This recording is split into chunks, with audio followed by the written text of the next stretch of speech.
观之道，为师者。大家好，我是你们的知友小关，很高兴再次与大家见面。古书有云：天地本无物也，物物生生，始开于气。水乃有母，山水沙木，皆在人先，水生于者。所谓物物生生，始开于气，是指万物的生长都开始于真气，然后由先天真气转化为后天元气，元气转化生水。故说水乃有母，山水沙木皆在人先，人生于水者，是说有生命之前就有山水沙木的形成，然后人是由水生形而来的。举例来说，女性体内定期产生卵子，卵细胞初期只是一个由气形成的气水化合物，卵细胞的生长标示着一个生命单向的开始转化，与精子结合而怀孕，裂变成长为胎儿，以致生产。种种生育的转化都是从气而来，而气是来自母体之外的运化能力，借由母体表现出生命的转化。老子说：道生一，一生二，二生三，三生万物。这个道生一的一就是先天一气，天地间没有任何生命之前是开始于气的，有着先天一气转化为后天的元气，元气转化生水，由水生形。因此在万物生长之前，先有气机的变化，就像在天气转化之前，有风湿病的人便能感受到气机在体内的作用，通常比气象局的天气预报还准，这就是气机对人体的影响。医学上证实，人体有 70% 左右的重量是由水组成，此即人生于水者，如同植物的萌芽生长必定含有水分，有了水分，根部才能不断的生长。不论人或植物的生长，除了水之外，也必须靠气机转化。若离开了气，人就无法修补能量。若不了解认知此气，就像我们不知道人从哪儿来，也不知道能量从哪儿转化而来，当然就无法修炼。因为没有这个先天的气，无论后天如何去治疗或调理，任何人都无法延长寿命。这先天一气是要以正确的采炼方法才能得之聚之。一般的针灸吃药只是调和后天之气，也就是中医所谓的调平阴阳，只是平和后天在人体内的气血，而不是采气聚气。先天真气与后天元气绝不相同，现在很多人不了解两者的分别，有很多名词及文字上的乱用误导，才会导致认知上的偏差。既要采气聚气，就先要知道人体的原动能是什么，存于何处，方能掘井开采。开采出的真气需要经过人体的加工，才能转化为元气补充人体所需。正如开采出的原油，经提炼处理后变成汽油，才能用于汽车上一样。因此练功时要知道气的转化过程，才能正确地开发出人的潜在能力。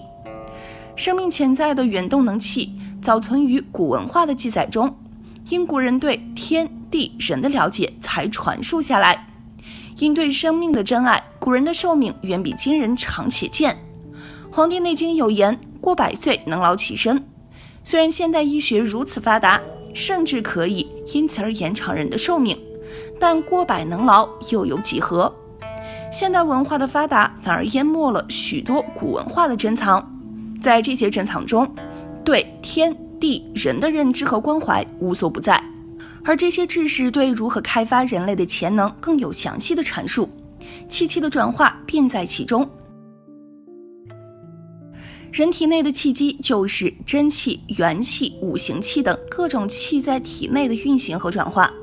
练功中是形体和灵体两个生命体在互相转化。人的灵体和形体都有气海，形体是气海，灵体是气海。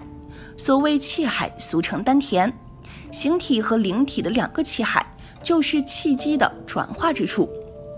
人体分为上焦、中焦和下焦三个部分，横膈膜以上是上焦，横膈膜以下其以上，包括肝、胆、脾胃为中焦，其以下为下焦。人体的精华和废物都由下焦储藏和排放，也通过下焦而转化。人的消耗泄漏之所都在下焦。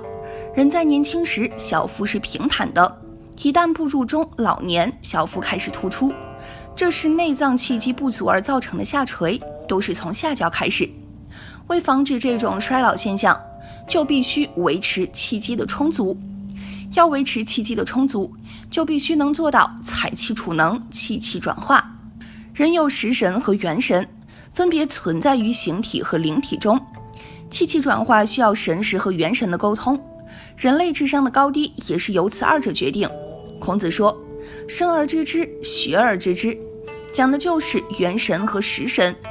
元神所有的是我们每个人天生的智慧，是生而知之；食神的知识是由我们后天积累而来的，是学而知之。每个人智慧的高低和领悟力的强弱跟元神有关，而后天受教育学的知识就跟食神有关。例如4岁小孩会弹钢琴，我们说这是神童，这就是与元神有关。又如有的人读书念了好几遍也不会，有的人却一目十行，过目不忘，这也是每个人元神智慧不同的关系。我们在练功当中，元神和食神中间有一个桥，像一条电线，在食神关闭的时候，元神的灵感就出现。像很多女人有第六感，也就是所谓的灵感，这不是来自于想象，而是用感觉得到的。现代人所说的灵感与后天知识的积累完全不同。像科学家的发明就是由灵感而起，才有新的创造发明。例如牛顿，那么多人中，为什么偏偏只有他才能发现地心引力和万有引力？又如有特异功能的人，诸如此类，真可说是人上有人，天外有天。如果关闭灵体只靠形体的话，那么知识的传播和记忆能力就只是单一性的了。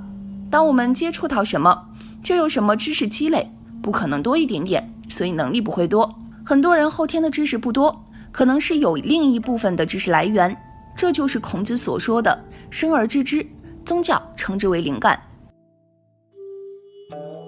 人的生命孕育和成长经历了2套生长规律，在母体内经由先天气的转化，造成细胞的裂变，而有头、脊椎、五脏六腑和四肢百骸的生长形成。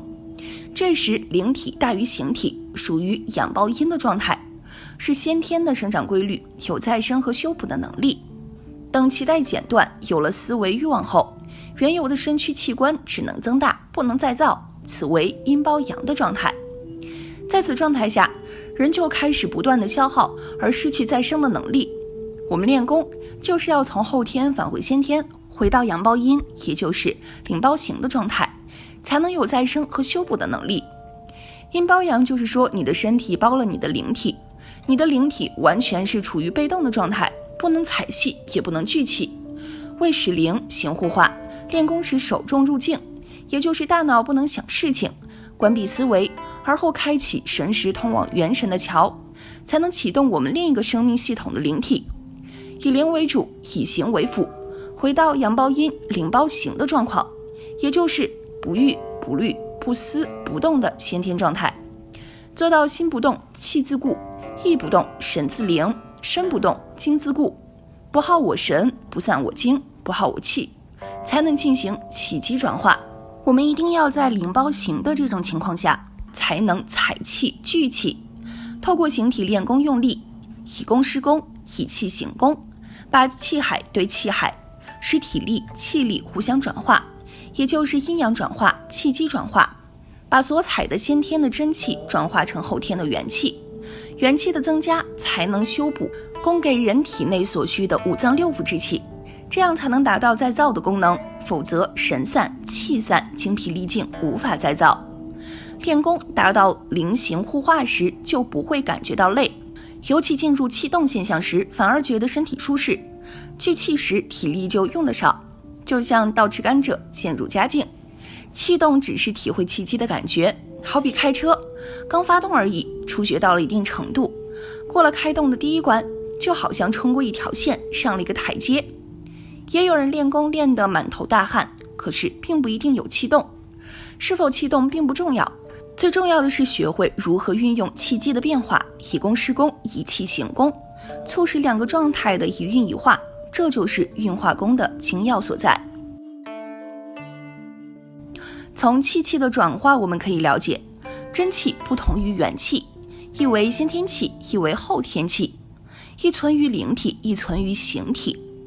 真气与元气结合了五脏六腑的互化，而丹田和气海的气机互化要靠练功时的收腹提肛来辅助。真气与五脏有关，元气与五腑有关，真气转化为五行气，运行于五脏之间，元气转化为五行气，运行于五腑之间。元气要靠饮食来补充，而食物必须要靠五腑来分解、吸收、排泄及解毒，才能转化为水谷精华补充元气。就跟汽车燃烧汽油，车子才有动力一样，而燃烧汽油的机械部分容易损耗。这就是为什么人随着年龄的增长，五腑开始损耗出毛病。真气则要靠财气储存来补充先天之气，真气足，五脏的功能才能运行顺畅。五脏与五腑两者是互动的，五腑要靠五脏的原动力来推动和运化，才能起好能运化的作用。真气与元气互配，才能使金、木、水、火、土五行气和气在脏腑之间运行顺畅。五行相生相克，有其互化性。所谓金生水，水生木，木生火，火生土，土生金。脏腑与五行相对，大肠与肺相对，肺功能不好，大肠的蠕动就不好。胃与脾相关，胃是靠脾的推动来消化，肾与膀胱对应，肝与胆相照，心与小肠相应。心脏功能欠佳会影响小肠的吸收，这就是真气。元气与五行气之间的关系。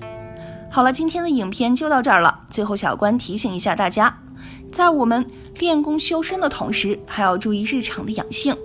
唯有修身养性双管齐下，我们才能掌握生命的方向。那喜欢小关的话，记得点赞订阅我的频道。我们下期节目再见。